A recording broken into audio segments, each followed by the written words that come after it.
আচ্ছা আমি বিএনপির নাম নিয়ে কোনো কথা বলেছি? ভাই আপনি কাকে আমি কি বিএনপির নাম নিয়ে কথা বলেছি? আপনি কথা বলেন, বলেন বলেন কথা বলেন কথা বলেন, আপনি কথা বলেন। আপনার সাহস তো কম না। পাশাপাশি একটি ঈদ মোবারকও দিতে চাই, কারণ বছরের প্রথম দিনে যেই ধামাকা আমরা দেখেছি, যেই সফলতা দেখেছি, তা একটা স্পষ্ট বার্তা দিচ্ছে। কোন একজন ভবিষ্যৎকারী বলেছিলেন যে 2025 সালে একটা নতুন প্রেক্ষাপট তৈরি হবে। একটা নির্বাচিত সরকার কখনোই ফেসিবাদী হাসিনার বিচার করতে পারবেন না যদি এটার মীমাংসা যদি এখন না হয়। কারণ কোন নির্বাচিত সরকার যদি আসে তখন সেটা গণতান্ত্রিক সরকার এবং এই সাংবিধানিক কাঠামোর মধ্যে যদি থাকে তাহলে আপনি আওয়ামী লীগকে স্পেস দিতে বাধ্য। জি, আমি আপনার কাছে যেটা জানতে চাই যে এই যে সচিবালয়ে এত বড় একটা ঘটনা ঘটে গেল, সেখানে বলা হয়েছে যে তিন দিনের মধ্যে তদন্ত কমিটি রিপোর্ট দিবে। এর মধ্যে কিন্তু আমরা আর কিছু জানতে পারিনি, কারণ এই যে জুলাই বিপ্লবের ঘোষণাপত্র, মার্চ টু ইউনিটি, তারপরে গণঅভ্যুত্থানের ঘোষণাপত্র, এগুলোর মাঝে কি আসলে তদন্তটা হারিয়ে যাচ্ছে কিনা আপনার কি মনে হয়? আওয়ামী লীগের আমলে যেমনটা হয়েছিল যে মাহফিল ময়দানে বক্তারা ওয়াজ করছে, এমতো অবস্থায় বক্তাদেরকে অ্যাটাক করেছে এবং বক্তাদের উপরে হামলা করেছে। ঠিক এখন আওয়ামী লীগ স্বৈরাচারী হাসিনা বিদায় নেওয়ার পরও এরকম ঘটনা অহরহ ঘটে বেড়াচ্ছে এবং এই ঘটনাটা ঘটিয়েছে একজন ইসলামিক বক্তার সাথে একজন বিএনপি নেতা। প্রিয় দর্শক, এটা তো কাম্য নয়, এটা তো আশা করিনি। মনে করেছিলাম যে আওয়ামী লীগ থাকাকালীনই মাহফিলে বাধা দিত, মাহফিলে হক কথা বলতে গেলে বাধা প্রদান করত। এখন বিএনপিও যদি ঠিক একই কাজ করে তাহলে এখন জনগণ কোথায় যাবে? প্রিয় দর্শক শ্রোতা, আজকের এই ভিডিওটি খুবই গুরুত্বপূর্ণ হতে চলেছে, তাই সবাইকে বলবো আজকের এই ভিডিওটি আপনারা ধৈর্য সহকারে দেখবেন। প্রিয় দর্শক শ্রোতা, আপনারা সকলে জানেন সচিবালয়ে আগুন লেগেছিল। সেই সচিবালয়ে আসলে আগুন কি এমনি এমনি লেগেছিল নাকি কেউ লাগিয়েছিল? আজকের এই ভিডিওর মাধ্যমে কিন্তু গুরুত্বপূর্ণ কয়েকটা ভিডিও নিয়ে আপনাদের সম্মুখে হাজির হওয়া, যা ভিডিওর শুরুতে আপনারা দেখেছেন। সব কিছুর খোলাসা জবাব পাবেন আজকের এই ভিডিও থেকে। তো চলুন আর কথা না বাড়াই, এক এক করে সবগুলো ভিডিওর বিস্তারিত আলোচনা শুনে আসি। আচ্ছা আমি বিএনপির নাম নিয়ে কোনো কথা বলেছি? ভাই আপনি কাকে আমি কি বিএনপির নাম নিয়ে কথা বলেছি? আপনি কথা বলেন, বলেন বলেন কথা বলেন কথা বলেন, আপনি কথা বলেন। আপনার সাহস তো কম না।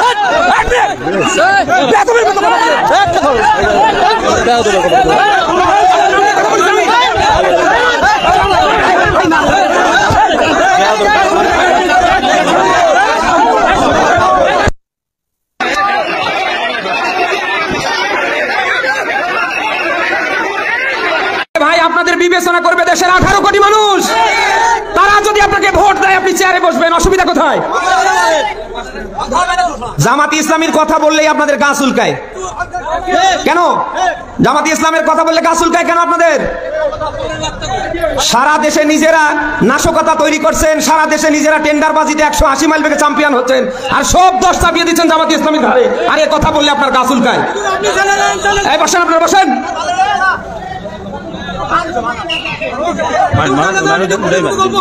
না ভাই, এখানে তো আমি কারো নাম ধরিনি। ঠিক আছে,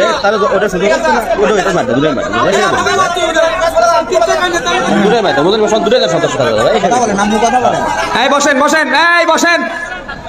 এই আমি কি এখানে উড়ে আইছি? 1.5 দশকের জালিমরা ক্ষমতায় থাকতে আমার মুখ বন্ধ করতে পারিনি। এখন উন্মুক্ত ময়দান, বাবা ক্ষমতা হবে না মুখ বন্ধ করা। ও কয় নাম্বার বাবা সন্তান ওর সামনে টেবিলে আসতে বলেন। আরে এখনো ভোট হয় নাই, এখনো চেয়ার পায়নি, তাতে যদি এই গিয়ার দেখায় এরা সামনে ক্ষমতায় বসলে কি করে ফেলবে? এমন কিছু করিয়েন না যে এই 1.5 দশকের জালিমদের মতো ভোটে যাওয়ার আগে আপনাদের পরিণতি হয়। আজকে বিএনপির ভাবমূর্তি নষ্ট করছে এরকম কুলঙ্গারেরা। 10টা কথা যদি আপনি সহ্য করতে না পারেন, আপনি কিসের নেতা আমার বলেন তো? নিজেরা করছেন চাঁদাবাজি, নিজেরা করছেন মনে যা চায় 180 মাইল বেগে তা, আর এখন সব চাপিয়ে দিচ্ছেন জামাতি ইসলামের কাঁধে। এটা 5 তারিখের আগে না, এটা 5 তারিখের এখন পর। বলেন না কেন? 5 তারিখের আগে মানুষের চোখে ছিল চশমা পরা, এখন কারোর চোখে আর চশমা নেই। সবাই এখন চশমা ছাড়া দেখতে পাচ্ছে যে 5 তারিখের পর থেকে কারা খাও খাও করছে, কারা এই দেশের মানুষের অধিকার প্রতিষ্ঠার পক্ষে রাজনীতি করছে। আপনাদের তো এই কথাগুলি বলতে গিয়ে একটু মুখে একটু বাধার দরকার। জামাতি ইসলাম নিয়ে আপনারা নানা বাজে মন্তব্য করেছেন কেন? জামাতি ইসলাম কি ইসলামী ব্যাংক খেয়ে ফেলছে না উদ্ধার করেছে? চোখের সামনে দেখেও আপনাদের তো ইতিহাস জানা দরকার। জামাত ইসলামের আপনার যে ইসলামী ব্যাংকের প্রতিষ্ঠাতা কে?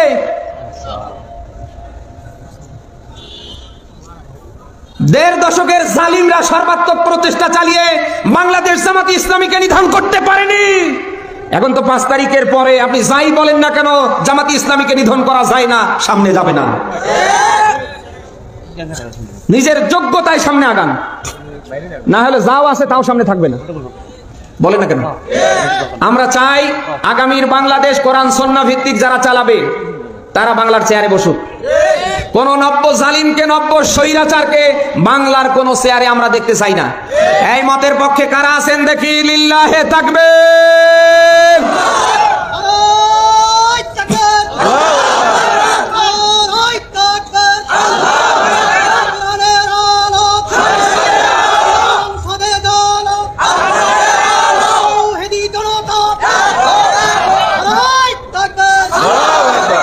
যারা ভোট নিয়ে ব্যতিব্যস্ত, আমি তাদের দৃষ্টি আকর্ষণ করছি। আপনি ভোট করে ক্ষমতায় গিয়ে কয়দিন থাকবেন আমার বলেন?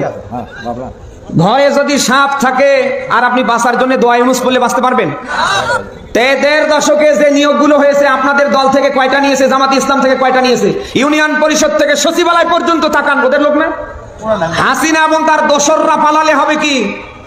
হাসিনা এবং তার দোসররা পালালে হবে কি? এখনো ইউনিয়ন পরিষদ থেকে সচিবালয় পর্যন্ত আছে কেন আপনি দেখেন তো। আমরা চাই কি? সংস্করণ না? আমরা চাই সংস্করণ না? সন্ত্রাসী আওয়ামীর কোন সার পোকা যেন বাংলার কোন চেয়ারে সামনে না থাকে। এই সন্ত্রাসী আওয়ামীদের নিয়ে যদি কারোর মায়া কান্না আসে, ওরে আস্তে করে দিল্লিতে পার করে দেবেন। তুই খাবি আমাদের, আর ওই দিল্লিতে বসে নানি বসে আছে আর নানির গুণগান করবি। দেশে এরকম মানুষ নেই? এত কিছু এই দেড় দশকে হয়ে গেল, এখনো ওদের ভুলতে পারছে না। তোমার যদি ওদের নিয়ে এত মায়া কান্না হয়, তাহলে দেশে থাকার দরকার নাই, তুমি দিল্লিতে চলে যাও। বলেন না কেন? এই জন্য চোখের সামনে যদি কাউকে ওই ধরনের পান যে দেশের ভাবমূর্তি নষ্ট করবার জন্য চেষ্টা করছে, জুতো খুলবেন, এরপরে পিটা শুরু করবেন, এরপরে যা আছে কপালে হবে। আগামীর বাংলায় আওয়ামী সন্ত্রাসীদের, দোসরদের জায়গা হয় না, সামনে হবে না ইনশাল্লাহ। আমরা কি এই পক্ষে এক না? একটা নির্বাচিত সরকার কখনোই ফেসিবাদী হাসিনার বিচার করতে পারবেন না যদি এটার মীমাংসা যদি এখন না হয়। কারণ কোন নির্বাচিত সরকার যদি আসে, তখন সেটা গণতান্ত্রিক সরকার এবং এই সাংবিধানিক কাঠামোর মধ্যে যদি থাকে, তাহলে আপনি আওয়ামী লীগকে স্পেস দিতে বাধ্য। তাহলে আপনাকে কিভাবে স্পেস দিবে? আমরা শুধু বলতে চাই যে বিএনপির, আমার দৃষ্টিতে বিএনপির যে সন্দেহের জায়গাটা বা জনগণের যে ইয়েটা বা মিস্টার হাদিরা যেটা নিয়ে সংখ্যায় ভোগে, এটা একটা কারণটা হলো যে কি এই অস্ত্রগুলো আওয়ামী লীগের সাথে, এই যে মারুফ ভাই বললেন আওয়ামী লীগকে প্রতিপক্ষ না ভেবে বিএনপিকে টার্গেট করা হয়েছে। কারণ বহু জায়গায় এরকম প্রমাণ পাওয়া গিয়েছে বা এরকম তথ্য উঠে এসেছে, যার কারণে বিএনপি হাইকমান্ড তাদের বিরুদ্ধে শক্ত অবস্থান নিয়েছে যে বিএনপির লোকজন আওয়ামী লীগকে পৃষ্ঠপোষকতা করছে। আমি বলছি এটা অভিযোগ, এই অভিযোগের প্রেক্ষিতে বহু নেতাকর্মীকে বহিষ্কার হওয়া হয়ে গেছে। এটা উনি সাংবাদিক সম্পাদক, উনি ভালো করে জানেন, সম্মানিত মানুষ।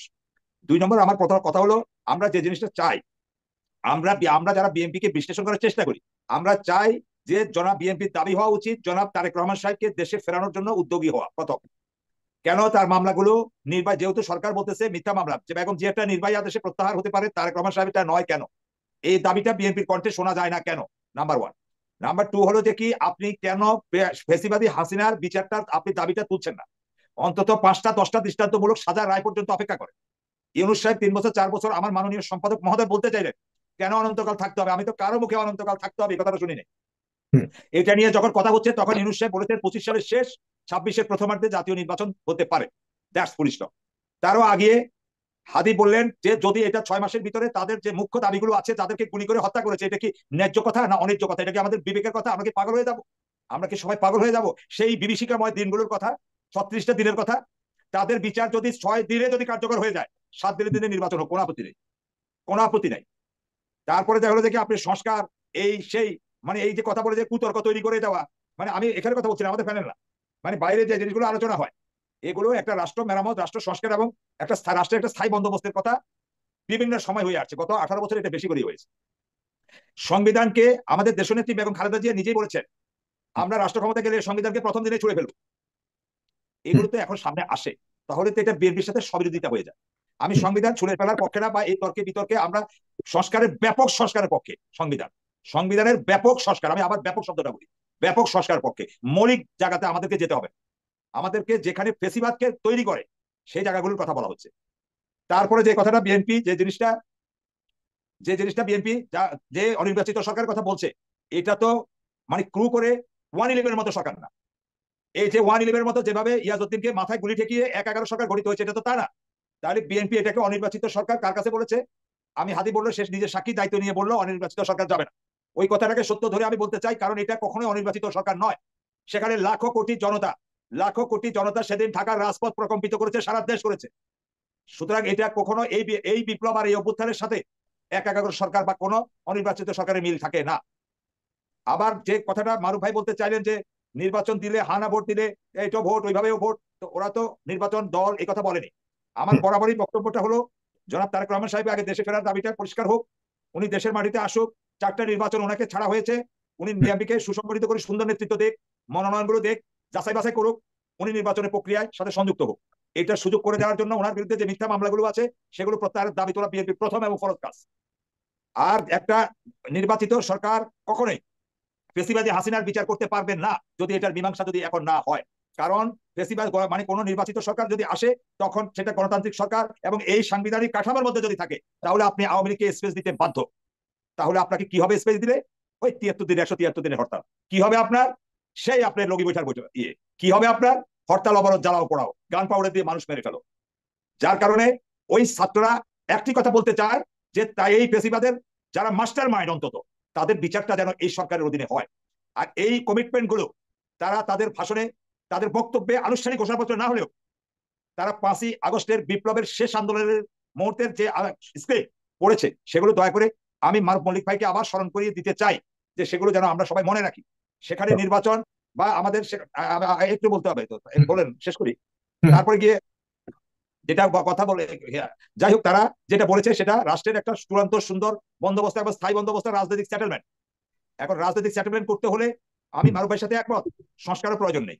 আচ্ছা ঠিক আছে, জাতীয় সরকার হবে নির্বাচনের পরে, ঠিক আছে, একটা জিনিস হোক, জাতীয় একটা সনদ রচনা করা হোক, যেটা যে নির্বাচন হবে সেখানে সব দল স্বাক্ষর করুক, সব দল এসে সেটা স্বাক্ষর করুক, জনগণ আস্থায় আনুক যে না, তারা যা চেয়েছিল 5ই আগস্টে তাদের যে আকাঙ্ক্ষা ছিল ভোটের পাশাপাশি, সেই আকাঙ্ক্ষাগুলো বাস্তবায়িত নির্বাচিত সরকার যেই হোক, জাতীয় সরকার হোক, পরবর্তীতে যা মন্দ তা হোক, তারা সেটা করবে।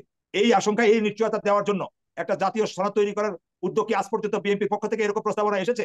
আমি বিএনপির লোক হয়ে বলছি, কারণ আমি মনে করি বিএনপি ভুল পথে, বিএনপি বরং কারো প্রলোভনে, অর্থাৎ ভারতের প্রলোভনে বিএনপির একটা অংশ পড়ে গেছে। তারেক রহমান সাহেবের বক্তব্যগুলো যদি আমরা বিশ্লেষণ করি, উনিও ভোটের কথা এতবার বলে না। উনিও গতকালকেও বলেছে যে নিজেদের ভিতরে কোনো বিভাজন তৈরি করে আমাদের এই ঐক্য নষ্ট করা যাবে না। এটা রিজভী সাহেবকে উল্লেখ করে তিনি বলেছেন। আমরা শুধু ওনার হাইকমান্ডের কথা আমরা শুনবো না, যারা এখানে আছে তারা বলবো। বিএনপির তারুণ্য নির্ভর নেতৃত্ব যারা আছে তাদের মুখে আপনি নির্বাচনের কথা এত শুনবেন না। 1টা বছর তো অনেক বড় সময় না। আমরা তো সময়টা বিএনপিকে ক্ষমতা থেকে ফেরানোর জন্য না, আমরা বিগত 10 বছর, 12 বছর, 15 বছর, 18 বছর যুদ্ধ করেছি, গলাবাজি করেছি বিএনপিকে ক্ষমতায় আনার জন্য। ক্ষমতা আনার জন্য আমাদের যে ত্যাগ বা ছাত্ররা যেটা করেছে, এবং ছাত্রদের সেই আন্দোলনের ফসল হিসেবে বিএনপি বেনিফিশিয়ারি। তারা ডাইরেক্টলি ক্ষমতায় না থাকলে ইনডাইরেক্টলি ক্ষমতায় আছে। রাতে বাসায় ঘুমাতে পারে, পুলিশ আনা দেয় না, তারা একটু বিশ্রাম তো নিতে পারে। তারা তো এখন তাদের পরিবারকে সময় দিতে পারে। ডিসিএসপি তো তাদের কথাই শুনছে, এটাতে সন্দেহ কিছু নাই, মিথ্যাচারও কিছু নাই, রাগ ঢাকের কিছু নাই। তাহলে কিছু বেসিক জিনিসের স্ট্রাকচারে কেন তারা, মানে যখন ওই শেখ মুজিবের ছবি ফালানোর কথা উঠবে তখন বিএনপি একটা কথা বলে ফেলে, আবার কথাকে পরে উইথড্র করে। এই যে কন্ট্রাডিকশনটা হচ্ছে, এই যে এটা প্রিপেয়ার হচ্ছে, আমি বলছি যে এতে বিএনপির সাথে জনগণের বা ছাত্রদের একটা বড় অংশের, যেটা বলছিল হাদি চতুর্থী, যে একটা বড় অংশ কিন্তু বিএনপির নেতৃত্বকে দেখে নাই।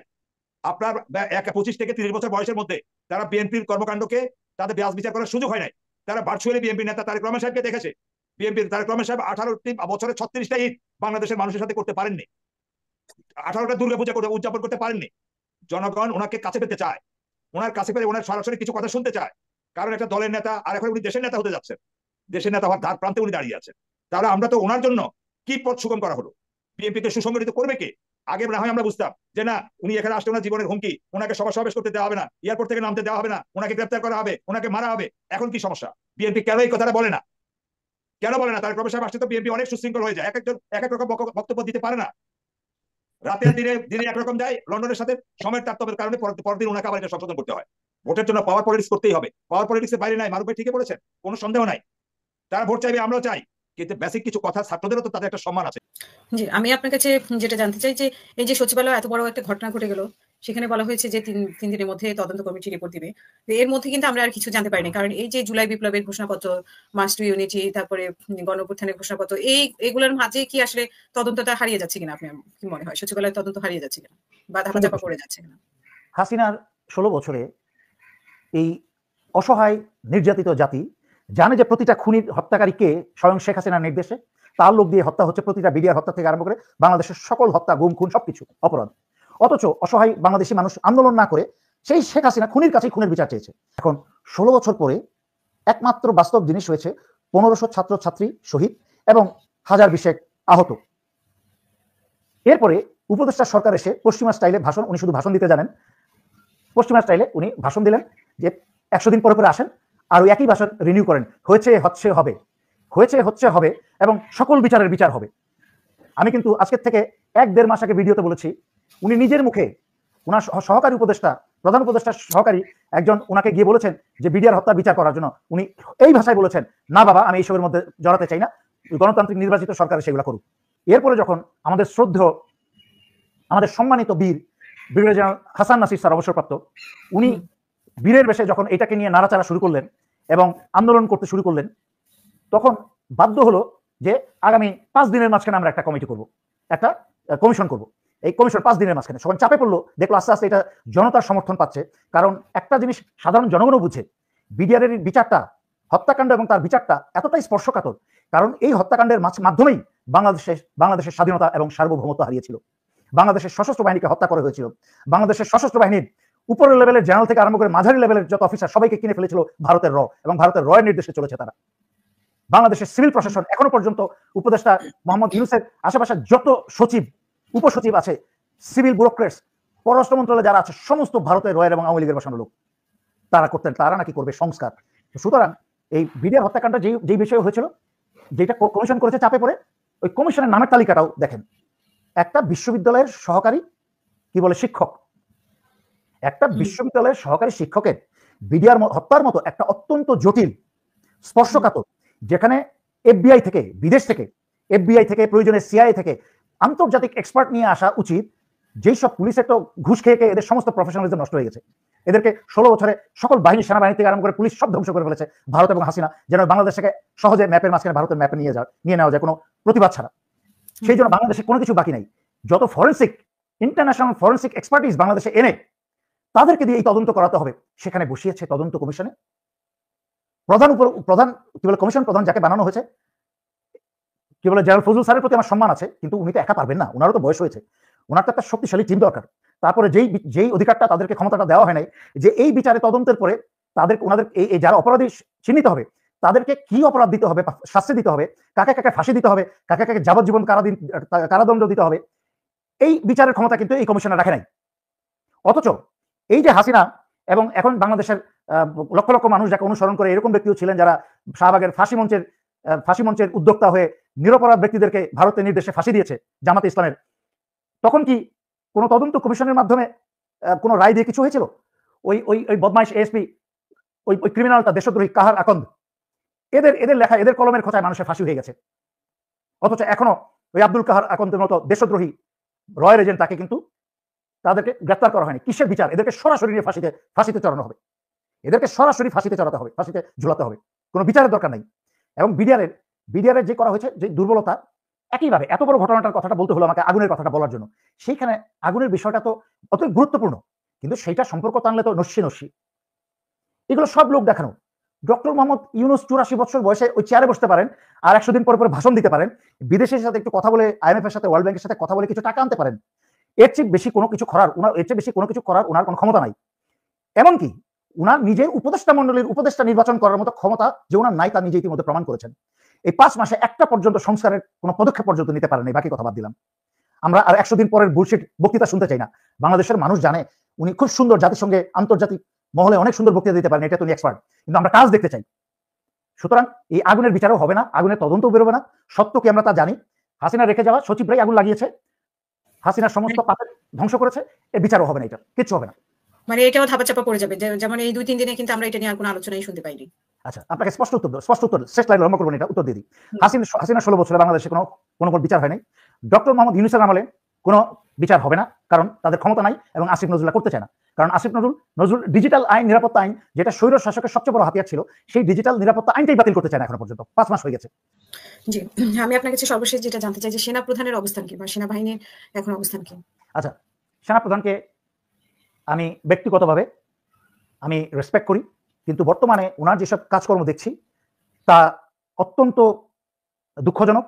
উনি যেইভাবে হাসিনার যেসব লীগ সেনাদেরকে, আওয়ামী লীগ সেনা অফিসার জেনারেল যারা এবং অন্যান্য যারা অপরাধী যারা, তাদেরকে উনি যেভাবে প্রোটেকশন দিয়ে রেখেছে তা স্পষ্টত স্বাধীনতা, সার্বভৌমত্ব এবং জনতা বিরোধী, এবং অবশ্যই জুলাই আগস্ট 2024-এর বিপ্লব বিরোধী। আমি স্যারকে সম্মানের সাথে অনুরোধ করব, এখনো সময় আছে, আপনি অন্য দেশের, বাংলাদেশ একটা স্বাধীন দেশ, আপনি স্বাধীন দেশের স্বাধীন সেনাপ্রধান। এই বাংলাদেশের মানুষ আপনাকে দিল দিয়ে মন দিয়ে ভালোবাসতে চায়, বাংলাদেশের সমস্ত সশস্ত্র বাহিনী আপনাকে ভালোবাসতে চায়। আমি আগেও বহুবার ব্যাখ্যা করেছি, আপনার শ্বশুর আমাকে অত্যন্ত স্নেহ করতেন, শাশুড়ি, আপনার শাশুড়ি আমাকে স্নেহ করেন। আপনার সাথে আমার একটা ঘনিষ্ঠ সম্পর্ক, সেই লেফটেন্যান্ট, আমি যখন ক্যাপ্টেন, আপনি তখন মেজর। আমি সেই সম্মান, সেই বাংলাদেশের ব্রাদার্স ইন আর্মসের সেই ভালোবাসা নিয়ে আপনাকে বলছি, স্যার দয়া করে আপনি হাসিনার আমলে অপরাধী সকল জেনারেলদেরকে আইনের হাতে তুলে দিন, তাদেরকে আইনের হাতে তুলে দিন, তাদেরকে কোর্ট মার্শাল করে সেনাবাহিনীতে বের করে সিভিল জেলে পাঠিয়ে দিন বিচার কার্যের জন্য।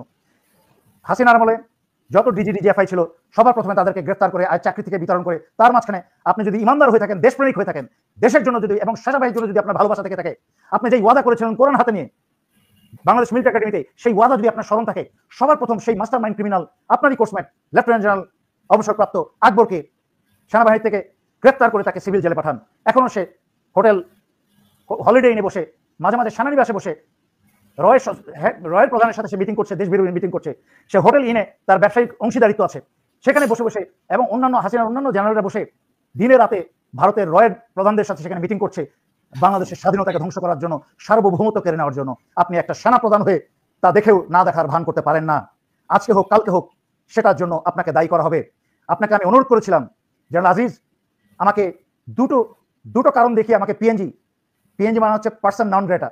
পার্সন নন গ্রেটা হয় একটা দেশ আর একটা দেশের মধ্যে, ব্যক্তির জন্য হয় না। আমাদের হাসিনার দেশে, হাসিনার দেশে স্বৈরাচারীর এই বিভিন্ন বাহিনীও কিন্তু পিএনজি বানাতে শুরু করেছে। তো আমাকে পিএনজি দিয়েছিল, আমি ইউনিফর্মের ছবি দিয়ে আমি সোশ্যাল মিডিয়াতে দিয়েছি। বাংলাদেশের কোন সেনা প্রধানের ইউনিফর্ম করা ছবি সোশ্যাল মিডিয়াতে নাই, আমাকে দেখান। 2 নম্বর, আমাকে বলে আমার দ্বিতীয় নম্বর কারণ ছিল যে আমি দেশের গণ্যমান্য ব্যক্তিদেরকে নিয়ে সমালোচনা করেছি। সেই সব গণ্যমান্য ব্যক্তি তো চোরের মতো ভারত পালিয়ে গেছে, তাহলে এখনো কেন আমার পিএনজি উঠে নাই? এই রিকোয়েস্ট সেনা প্রধানের কাছে পাঠানোর পরেও তার কোনো পদক্ষেপ নেওয়া হয় নাই। এই দিন না, এত বছর ধরে বলে এসেছি, স্বৈরাচারী শেখ হাসিনাকে বলে এসেছি, এই দিন না, আরো দিন আছে, এই দিন নিয়ে যাবে সেই দিনের কাছে। এটা সবাইকে মনে রাখতে হবে, এই দিন এরকম থাকবে না। বাংলাদেশের জন্য এত বছর কষ্ট করেছি, নির্যাতিত হয়েছে আমার আত্মীয় স্বজনরা, অথচ বাংলাদেশের গণবিপ্লবের স্বাধীনতার পরেও আমি দেশে আসতে পারছি না। এখনো ঢাকা শহরে আমার বিরুদ্ধে 10টা মামলা ডিজিটাল নিরাপত্তা আইনে, এবং সেই মামলা আসিফ নজরুল্লাহ টিকিয়ে রেখেছে, জিগিয়ে রেখেছে। কারণ এদিক দিয়ে সেনা প্রধান পিএনজি তুলছে না, এদিক দিয়ে আসিফ নজরুল ডিজিটাল মামলা তুলছে না, কারণ মেজর দেলোয়ারের মতো লোক দেশে চলে আসতে সব শয়তানি করা কঠিন হয়ে যাবে। জি, অসংখ্য ধন্যবাদ আপনাকে আমাদের সাথে যুক্ত হওয়ার জন্য। আমরা শেষ করব, আপনার আর কিছু বলার আছে কিনা আমাদের ছাত্রদের উদ্দেশ্যে, জনগণের উদ্দেশ্যে এবং সরকারের উদ্দেশ্যে? আমি ছাত্রদের উদ্দেশ্যে একটা কথা বলবো, তোমরা এই শেষ সুযোগ হাতছাড়া করো না। সরকার যত প্রলোভন দেখাক, সরকার যখন দায়িত্ব নিয়েছে তারা লিখবে ঘোষণাপত্র, তার মানে শুরুতেই গন্ডগোল, বাতির নিচেই অন্ধকার। তোমরা সরকারের লেখা তারা লিখতে পারে, কিন্তু সেটাকে তোমরা পরিশোধন করবে। তোমরা তোমাদের পয়েন্ট যেগুলো আছে সেগুলা সবার আগে অগ্রাধিকার দিবে। একটা জিনিস মনে রাখবে, শুধু ছাত্র নেতার কথা চিন্তা করলে হবে না। তোমরা যদি বাংলাদেশের নিপীড়িত জনগণ যারা আছে তাদের কথা সবার আগে মাথায় রেখে যদি তোমরা সেই সকল পয়েন্টগুলো না দাও, তাহলে তোমাদের দেওয়া যেসব পয়েন্টগুলো সেই সব পয়েন্টগুলো হয়ে যাবে দুর্বল এবং স্বার্থপর। কারণ প্রিয় দর্শক শ্রোতা, আশা করি সবগুলো ভিডিও আপনারা মনোযোগ সহকারে দেখেছেন এবং সকল বিশ্লেষণগুলো মনোযোগ সহকারে শুনেছেন। তো কি জানলেন, কি বুঝলেন? এবার অবশ্যই আপনাদের মূল্যবান মতামত ভিডিওর কমেন্ট বক্সে জানিয়ে দিন। আর হ্যাঁ, পারলে ভিডিওটি শেয়ার করে সবারই দেখার সুযোগ করে দিন। আর আমাদের এই channel Nasir Islamic media centre যদি আপনি নতুন হয়ে থাকেন, প্রতিনিয়ত এ ধরনের সকল প্রকার নিত্য নতুন আপডেট, গরম গরম খবরগুলো পেতে আমাদের এই চ্যানেলটি সাবস্ক্রাইব করে আমাদের সাথে থাকুন। আর যারা ইতিমধ্যে সাবস্ক্রাইব করে দিয়েছেন সবাইকে অসংখ্য ধন্যবাদ জানিয়ে ভিডিওটি এখানে শেষ করছি। সে পর্যন্ত সবাই ভালো থাকবেন, সুস্থ থাকবেন। আল্লাহ হাফেজ।